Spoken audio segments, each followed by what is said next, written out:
இறையேசுவில் என் அன்பு சகோதர சகோதரிகளே, ஆண்டவர் நாமத்திற்கு சோத்திரம். தினம் ஒரு ஜப வழியாக பேசிக்கொண்டிருப்பது உங்கள் அன்பு சகோதரன் பிரபு.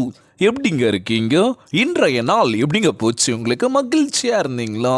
எப்பவுமே சந்தோஷமா இருங்க. நம் ஆண்டவராகிய இயேசு கிறிஸ்து நம் ஜபங்களை எல்லாம் கேட்டு நம் அனைவரையும் ஆசீர்வதிக்க போறாரு.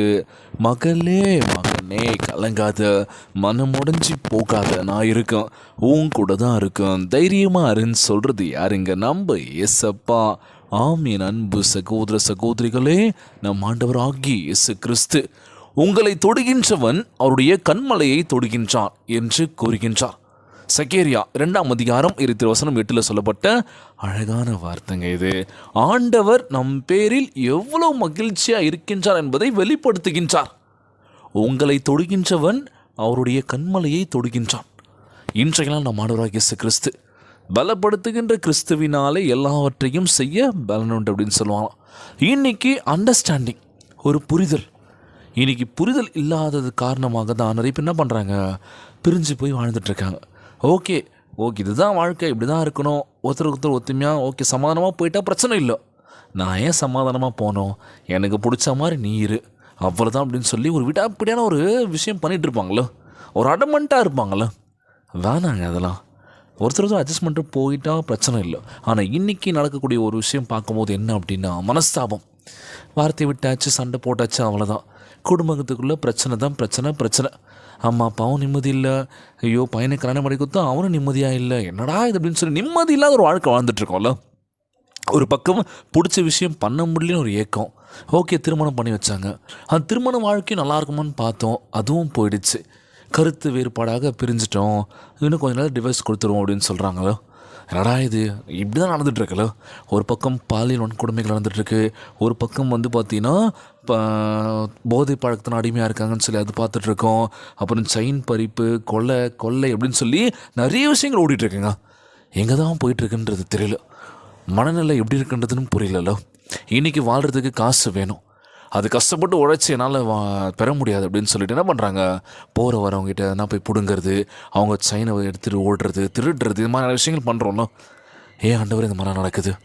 இன்றைய நாளில் 7 இடத்துல சென்னையில் நடந்த செயின் பறிப்பு அப்படின்னு சொல்லி பேப்பர்லேயே போட்டிருந்தது. பார்க்கறதுக்கே ரொம்பவே கஷ்டமாக இருக்குது, வெளியே போகிறதுக்கு ரொம்ப அச்சமாகவே இருக்குல்லோ. எப்போ என்ன நடக்குன்றது தெரியல, யார் நல்லவன் கெட்டவன்றது புரிஞ்சிக்க முடியல. பதட்டமாகவே வெளியே போக வேண்டியதாக இருக்குல்லோ, ஒரு பயத்தோடு நம்ம வாழ்க்கை வாழ வேண்டியதாக இருக்குல்லோ. ஆண்டவர் ஏன் ஆண்டவர் இந்த நிலமா? நல்ல சிந்தனையை கொடுங்க, நல்ல தெளிவான ஒரு புத்தியை கொடுங்க ஏசப்பா. எவன் ஒருத்தன் உழைச்சி வாழ்க்கையில் மேலே வரானோ அவன் நிச்சயமாக வெற்றி பெறும் அப்படின்னு சொல்லுவாங்களாம். எடுத்துமே நம்ம ஜெயிக்க முடியாதுங்க. வாழ்க்கைன்றது ஒரு போராட்டம் தான். அந்த போராட்டத்தில் சில பல வலிகள் இருக்குது, வேதனைகள் இருக்குது, எல்லாமே இருக்குது, அவமானங்களும் இருக்குது. அதெல்லாம் கடந்து நீ வந்துட்டு அப்படின்னு வாழ்க்கையில் நீ ஜெயிச்சிட்ட அப்படின்னு சொல்லுவாங்களாம். முதலடி எடுத்து வைக்கும் போது என்னால் முடியல, இவ்வளோ வழிலாம் இருக்குது, இவ்வளோ வேதனைலாம் இருக்குன்னு சொல்லி நீங்கள் என்ன பண்ணுறீங்க, முன் வச்ச காலை பின் வச்சிடுறீங்களோ. அப்படி வேணாம், முன் வச்ச காலை என்றைக்குமே பின் வைக்கவே கூடாது. போய்கிட்டே இருக்கலாம், பார்த்துக்கலாம்டா, விழுந்தாலும் பரவாயில்ல, பார்த்துக்கலான்னு சொல்லி எழுந்து ஓடுங்க. உங்களுக்கான இலக்கை நீங்கள் அடையக்கூடிய நேரம் வந்துடுச்சிங்க. அதனால் நம்ம மாணவராக இயேசு கிறிஸ்துவினால இன்றைய நாள் கொடுக்கப்பட்ட அழகான வார்த்தை என்ன அப்படின்னா, உங்களை தொடுகின்றவன் அவருடைய கண்மலையை தொடுகின்றான். நம்ம மாணவராக இயேசு கிறிஸ்துவை ஒருபோதும் கைவிட மாட்டார். ஒரு அன்பு, அந்த அன்பை முழுமையாக கொடுக்கறதுக்கு முடியல நம்மளால. பொலித்தனமான ஒரு வாழ்க்கை, தேவைன்னும் போது நம்ம பேசுகிறோம், தேவை முடிஞ்சதுக்கப்புறம் அவ்வளோதான் இல்லை. அதான் சொல்லுவாங்க, எதிர்பார்த்து நம்ம காத்துட்ருக்கிறதுலாம் வேஸ்ட் இல்லை. ஒரு காலத்தில் ஒன்றா ஜாலியாக இருந்தோம் பிரதர், அவ்வளோ சூப்பராக இருந்தது. அது மட்டும் இல்லாமல் இன்றைக்கி முக்கியமான ஒரு நாள் இன்றைக்கி என்ன அப்படின்னா, +2 ஸ்டூடெண்ட்ஸ்லாம் பார்த்திங்கன்னா எக்ஸாம் முடிஞ்சிருச்சு, அந்த பள்ளி பருவம் முடிஞ்சிருச்சு. ரொம்பவே ஃபீல் பண்ணியிருந்தாங்க. ஸோ ஸ்கூல் டேஸில் மறக்க முடியாத தருணம் +2 தான். ஸோ முடிச்சுட்டு நம்ம வெளியே வந்துட்டோம்னு வச்சுக்கோங்களேன், நம்ம பண்ண அட்டகாசங்கள், நம்ம பண்ண குறும்புத்தனங்கள் அந்த ஸ்கூல் அப்படியே பார்த்துக்கிட்டே இருப்போம். அந்த பக்கம் போகும்போதெல்லாம் நிறைய பேர் ஸ்கூல் லைஃப்பை மிஸ் பண்ணுவீங்களோ. ஸோ படிக்கின்ற மாணவர்கள் பள்ளி படிப்பாக முழுமையாக முடிச்சிருங்க. பாரு டிஸ்கண்டினியூ பண்ணிவிட்டு படிக்க முடியாத மாணவர்கள் எவ்வளோ பேர் இருக்காங்களோ. அதனால் முடித்த மாணவர்களாக இருக்கட்டும், இல்லை படிச்சுட்டு இருக்க மாணவர்களாக இருக்கட்டும், ஸ்கூல் லைஃப்பை ஜாலியாக என்ஜாய் பண்ணுங்கள். படிக்கிற நேரத்தில் படிச்சிருங்க, விளையாட நேரத்தில் விளையாடுறீங்க, அவ்வளோதான். இதுதான் அழகான ஒரு லைஃப் அப்படின்னு சொல்லுவாங்களாம். ஸோ ஒவ்வொருவரையும் நம்ம ஆண்டவராகிய இயேசு கிறிஸ்து ஆசீர்வதிப்பார். கலங்காதீங்க, சோர்ந்து போகாதீங்க, உற்சாகமாக இருங்க, எதை பற்றியும் கவலைப்படாதீங்க. ஆண்டவரை உற்று நோக்கி ஜெபிக்கின்ற வேலையில் எல்லாமே முடிஞ்சு போகுதுங்க. நோய் நொடினால அவஸ்தைப்படுறீங்களா, அந்த நோயெல்லாம் குணமாக்க போக்கின்றார். எந்த பிரச்சனையில் பாதிக்கப்பட்டீங்களா, அந்த பிரச்சனையெல்லாம் சுகமாக்க போக்கின்றார்.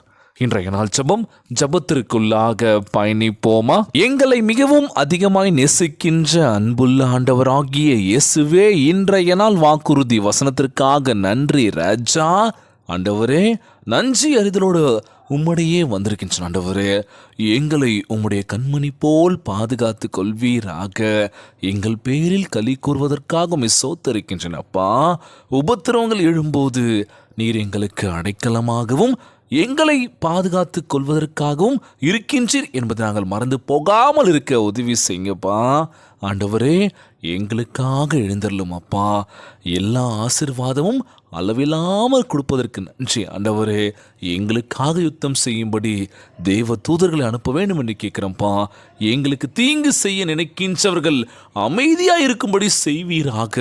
நீர் எப்பொழுதும் எங்களை கண்ணோக்கி கொண்டிருக்கின்றீர் என்ற நிச்சயத்தினால் நாங்கள் இளைப்பாறலை காணும்படி செய்வீராகப்பா. நீர் எங்களை உயர்த்தி ஜெயம் பெற வேண்டும் என்று செய்வீர் என்று விசுவசித்து எங்களுடைய யுத்தங்களை உம்மிடம் ஒப்படைக்கின்ற ஆண்டவரே, இந்த ஜெபத்தை கேட்டுக்கொண்டிருக்கின்ற என் அன்பு சகோதர சகோதரிகள், என் அன்பான உறவுகள் எல்லோரையும் பார்த்துக்கோங்கப்பா. யாருக்கும் எந்த கஷ்டங்கள் துன்பங்களை கொடுத்துடாதீங்க ராஜா.